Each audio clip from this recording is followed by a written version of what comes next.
234 சட்டமன்ற தொகுதிகளிலும் வாரந்தோறும் வெள்ளிக்கிழமைகளிலே நடைபெற்றுக் கொண்டிருக்கிற இந்த மக்கள் விரோத இதயமும் தமிழகுலசாமி புரட்சி தலைவி அம்மாவுடைய மறு வடிவமாக, மன்னாதி மன்னன் மக்கள் திலகம் பொன்மன தலைவன் புரட்சி தலைவருடைய மறு வடிவமாக இந்த இயக்கத்தை கட்டி காத்து வளர்த்தெடுத்து பாதுகாத்து மீண்டும் சென் ஜார்ஜ் கோட்டையிலே தேசிய கொடி ஏற்றுகிற புரட்சி தமிழர் ஐயா எடப்பாடியார் அவர்கள் அம்மாவின் மறு வடிவம், புரட்சி தலைவர் மறு வடிவம் என்று சொன்னால் சில பேருக்கு வயிறு பற்றி எரிகிறது.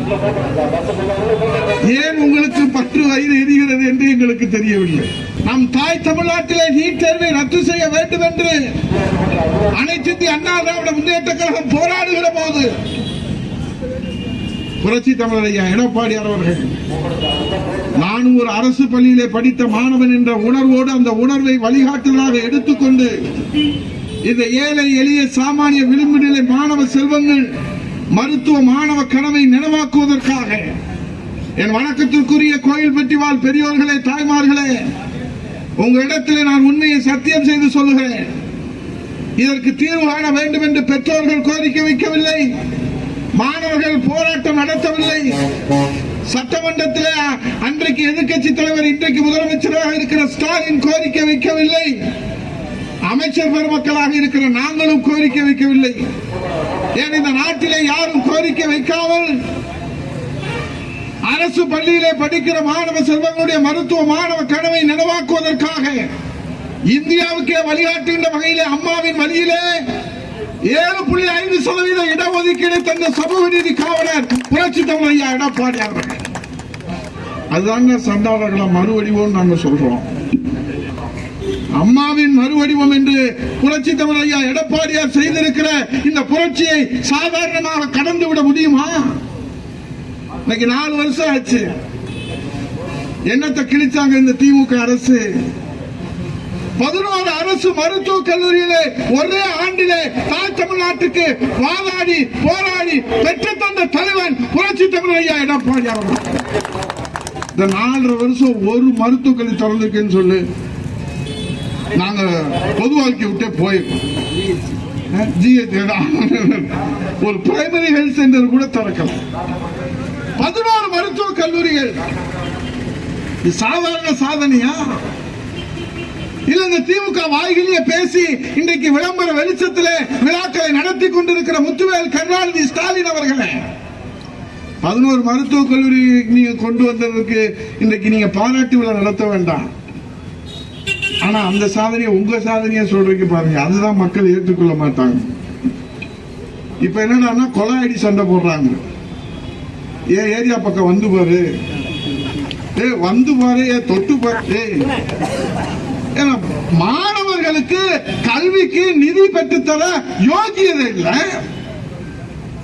நம்முடைய புரட்சி தமிழர் ஐயா எடப்பாடியார் அவர்கள் 11 மருத்துவக் கல்லூரியை எப்படி இந்த தமிழ்நாட்டு மக்களின் நலனுக்காக எய்ம்ஸ் மருத்துவமனையை இந்த தென் மாவட்டத்திலே பயன்படுகிற வகையிலே உருவாக்கி கொடுத்த தலைவர், அதுதான் மக்கள் தலைவர், அதுதான் முதலமைச்சர். இப்ப கல்விக்கு நிதி வாங்கி கொடுறான்னா அண்ணா சாலை பக்கம் வந்து பாரு, தொட்டு பாரு, நான் வீட்டுல தான் இருக்கேன் பாருங்க, நீங்க காட்டுலயா இருக்கும் நாங்க சொன்னோம். கேடுகிட்ட பயிலுங்க. இந்த உதயநிதி ஸ்டாலின் என்ற அறவக்காடு இன்றைக்கு வந்து பாரு, தொட்டு பாரு. பணம் வாங்க முடியாம இங்க நிதி இல்லாம தத்தளிச்சு கிடக்கிற தமிழ்நாடு. மெட்ரோ ரயில் திட்டத்திற்கு நிதி பெற முடியவில்லை. கையாளாத அரசு. இங்கே கல்விக்கு நிதி பெற முடியவில்லை.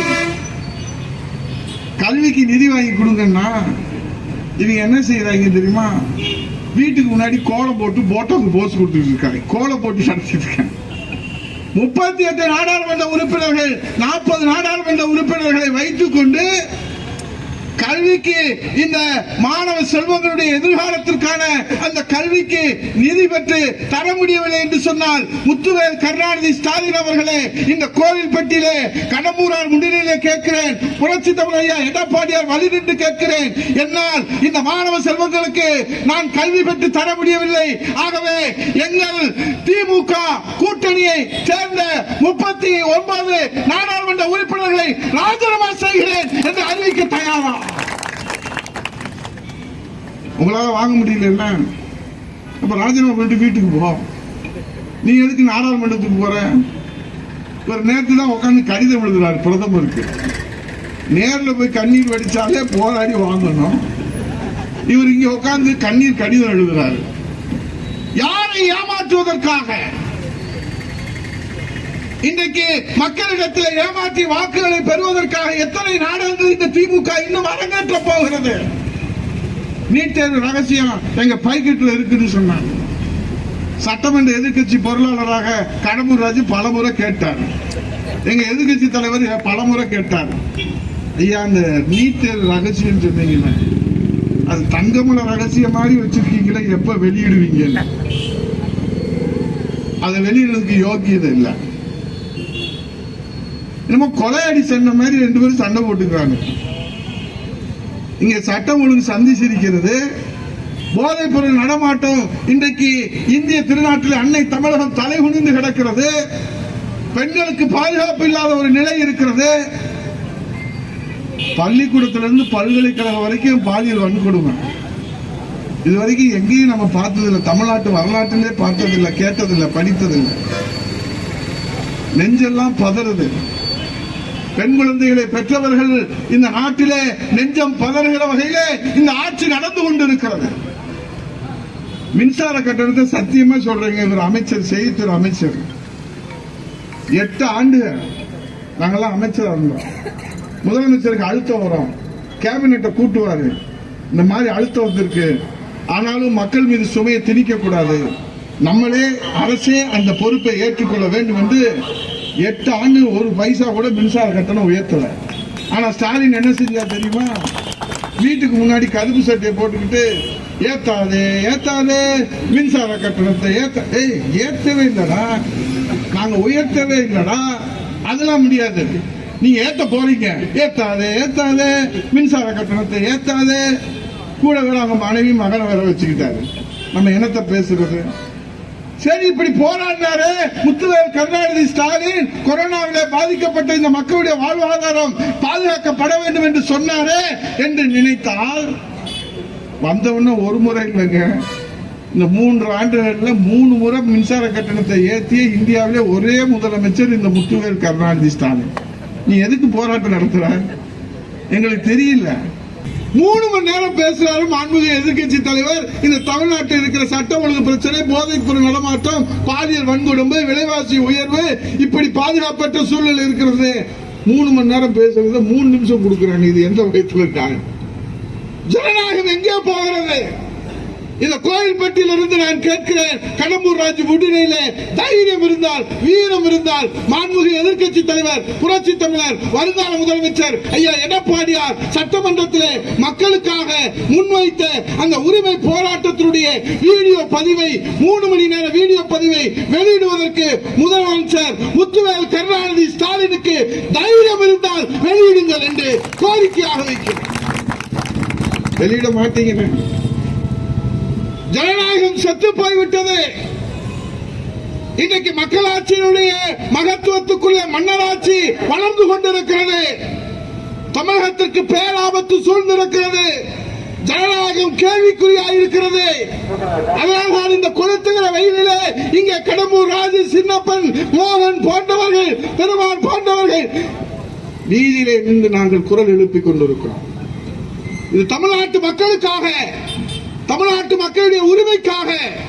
மன்னாதி மன்னன் மக்கள் நலகம் பொன்மன தலைவன் புரட்சி தலைவர் தொடங்கினாரே அண்ணா திராவிட முன்னேற்ற கழகம் என்கிற மாபெரும் மக்கள் இயக்கத்தின் சார்பில், புரட்சி தலைவர் அம்மா அவர்கள் வளர்த்தெடுத்தாரே அந்த இயக்கத்தின் சார்பிலே இன்றைக்கு ஜனநாயகத்தை காப்பாற்றுவதற்காக, மக்களாட்சியை மலரச் செய்வதற்காக இந்த துண்டு பிரசுரங்களை வீதி வீதியாக 6 கோடியே 30 லட்சம். ஆனால் இன்றைக்கு திமுகவில் என்ன நடைபெறுகிறது? தாத்தனுக்கு பின்னாலே மகன், மகனுக்கு பின்னாலே பேரன், பேரனுக்கு பின்னாலே கொள்ளு பேரன் என்று சொன்னால் கருணாநிதி, கருணாநிதிக்கு பிறகு ஸ்டாலின், ஸ்டாலினுக்கு பிறகு உதயநிதி ஸ்டாலின், உதயநிதி ஸ்டாலினுக்கு பிறகு அன்புநிதி ஸ்டாலின் என்று சொன்னார். எதற்கு தேர்தல்? இந்திய அரசியல் அமைப்பு சட்டத்திலே நீங்கள் திருத்தம் செய்து இனிமேல் தமிழ்நாட்டிலே பொது தேர்தல் நடத்த தேவையில்லை, இனி கருணாநிதி குடும்பம் தான் இந்த தமிழ்நாட்டை ஆளும் என்று பட்டயம் வேண்டுமானால் போட்டுக் கொடுத்து விடலாமா? முத்துவேல் கருணாநிதி ஸ்டாலின் அவர்களே, வருகிற தேர்தலிலே இந்த தமிழ்நாட்டு மக்களை நீங்கள் குறைத்து மதிப்பிட்டிருக்கிறீர்கள். வாரிசு அரசியலை இங்கே விதைத்திருக்கிறீர்கள், இங்கே மன்னராட்சியை நீங்கள் விதைத்திருக்கிறீர்கள். இதற்கு பாடம் புகட்டுவதற்கு உங்கள் தலைமையிலான மன்னராட்சிக்கு முடிவு கட்டி புரட்சி தமிழ் எடப்பாடியார் தலைமையிலே மக்களாட்சிக்கு மகுடம் சூட்டுவதற்கு தமிழ்நாட்டு மக்கள் தயாராகிவிட்டார்கள். அதனால்தான் தமிழ்நாடு முழுவதும் ஒரே பேச்சு, எடப்பாடியார் தான் முதலமைச்சராக வர வேண்டும், எடப்பாடியார் தான் ஒரு எளிமையான முதலமைச்சராக, ஒரு இனிமையான முதலமைச்சராக, ஒரு வலிமையான முதலமைச்சராக தமிழகத்துடைய ஜீவாதார உரிமை, அது காவேரி பிரச்சனை என்றாலும் சரி, முல்லை பெரியாறு என்றாலும் சரி, கச்சத்தீவு என்றாலும் சரி, வலிமையோடு வாதங்களை எடுத்து வைக்கக்கூடிய முதலமைச்சராக, திட்டங்களை கொண்டு வந்து சேர்க்கிற முதலமைச்சராக, மக்களுக்கான நிதிகளை பெற்றுத்தந்து இந்த தாய் தமிழ்நாட்டை வளர்ச்சி மிகுந்த தமிழ்நாடாக உருவாக்குகிற முதலமைச்சராக புரட்சி தமிழர் ஐயா எடப்பாடியார் 4 ஆண்டு காலம் அம்மாவுடைய புனித ஆட்சியை நடத்திய காரணத்தால் தான் இன்றைக்கு பட்டி தொட்டி எங்கு ஒரே பேச்சு, ஒரே மூச்சு, வர வேண்டும் வர வேண்டும், முதலமைச்சராக புரட்சி தமிழர் எடப்பாடியார் மீண்டும் வர வேண்டும் என்கிற ஒரே பேச்சு, ஒரே மூச்சு, எங்கள் உயிர் மூச்சு என்று தமிழக மக்கள், 8 கோடி தமிழக மக்கள் ஆட்சி மாற்றத்திற்கு தயாராகிவிட்டார்கள். இனி அன்னை தமிழகத்தை கருணாநிதியுடைய குடும்பம் நினைத்து கூட பார்க்க முடியாது. இனி அன்னை தமிழகத்தை எளியவர், தூயவர், பண்பாளர் நம்முடைய புரட்சி தமிழர் ஐயா எடப்பாடியுடைய தலைமையிலே தான் இந்த தாய் தமிழ்நாடு வளர்ச்சி பெறும் என்கிற முடிவுக்கு தீர்க்கமாக, உறுதியாக தமிழ்நாட்டு மக்கள் வந்திருக்கிறார். இன்றைக்கு தமிழ்நாடு கடன் சுமையிலே முதன்மை மாநிலம். திட்டங்கள் இல்லை, ஆனால் விளம்பர வெளிச்சத்திலே இன்றைக்கு ஜனநாயகத்தை குழி தோண்டி புதைத்துக் கொண்டிருக்கிற திமுக அரசுக்கு பாடம் புகட்ட வேண்டும். 7.5%, 11 மருத்துவக் கல்லூரி, குடிமராமத்து திட்டம், 2000 அம்மா மினி கிளினிக், மடி கணினி திட்டம், தாலிக்கு தங்கம் திட்டம், அம்மா உணவகம், பட்டியலிட்டே போகணும். இப்ப என்ன நடக்குது? ஒரு சார்ஜ் ஷீட் கூட போட்டு நீதிமன்றத்தில் தாக்கல் செய்ய தெரியல. அதனால்தான் இன்றைக்கு நீதிமன்றத்தினுடைய கடும் கண்டனத்திற்கு இந்த திமுக அரசு வந்திருக்கிறது என்று சொல்லி இந்த கோயில்பட்டி மாநகரத்தினுடைய மக்களே, நீதிமான்களே, மக்கள் தீர்ப்பு மகேசன் தீர்ப்பு, மக்கள் தொண்டு மகேசன் தொண்டு என்று உழைத்து வருகிற அனைத்து இந்திய அண்ணா திராவிட முன்னேற்ற கழகம், இது உங்கள் இயக்கம், இது மக்களுக்கான இயக்கம், மக்களுக்காக உழைக்கின்ற இயக்கம். அதனால்தான் இத்தனை கல்லடியும் சொல்லடியும் அண்ணா திராவிட முன்னேற்ற கழகத்திற்கு வருகிறது. ஏன் அண்ணா திராவிட முன்னேற்ற கழகத்திற்கு மட்டும் என்றால் இந்த நாட்டில் எத்தனை கட்சிகள் இருக்கிறது, ஆனால் அண்ணா திராவிட முன்னேற்ற கழகத்திற்கு மட்டும் இத்தனை கல்லடிகளும் சொல்லடிகளும் வருவதற்கு காரணம் இது மக்கள் செல்வாக்கு பெற்றிருக்கிற, மக்களால் ஆதரிக்கிற, மக்கள் நேசிக்கிற இயக்கம், மக்களுக்காக உழைக்கிற இயக்கம். இது மாபெரும் மக்கள் இயக்கம். இது மனிதனால் தொடங்கப்பட்ட இயக்கம் அல்ல. மனித புனிதர் மன்னாதி மன்னன் மக்கள் திலகம் பொன்மன தலைவர் புரட்சி தலைவர் தொடங்கிய இயக்கம். அம்மா வளர்த்தெடுத்த இயக்கம். இந்தியாவிலே 3வது மாபெரும் இயக்கம். இந்த அண்ணா திராவிட முன்னேற்ற கழகத்திற்கு யாரும் சேதாரம் ஏற்படுத்திவிட முடியாது. ஏனென்றால் இந்த இயக்கத்திற்கு பாதுகாப்பு அரணாக இந்த 8 கோடி தமிழர்கள் இந்த இயக்கத்தை பிள்ளையை காத்தது போல் தாயாக இருந்து காக்கிற காரணத்தினாலே அண்ணா திராவிட முன்னேற்ற கழகம் மீண்டும் அம்மாவின் ஆட்சி புரட்சி தமிழர் எடப்பாடியார் தலைமையிலே மலரும் மலரும் என்று துல்லியமாக தினசரி நடப்பு நிகழ்வுகளையும் கல்வி, விளையாட்டு, அரசியல், வாழ்க்கை முறை, மருத்துவம், தொழில்துறை, சினிமா, பொழுதுபோக்கு போன்ற பல்வேறு நிகழ்ச்சிகளையும் உடனுக்குடன் காண கேப்டன் டிவி மற்றும் கேப்டன் நியூஸ் சமூக வலைத்தள பக்கங்களோடு இணைந்திருங்கள். உங்கள் வணிகத்தை கேப்டன் டிவி மற்றும் கேப்டன் நியூஸில் விளம்பரத்தின் மூலம் மேம்படுத்த விருப்பமா? உடனே கீழே கொடுக்கப்படும் எண்ணிற்கு தொடர்பு கொள்ளுங்கள்.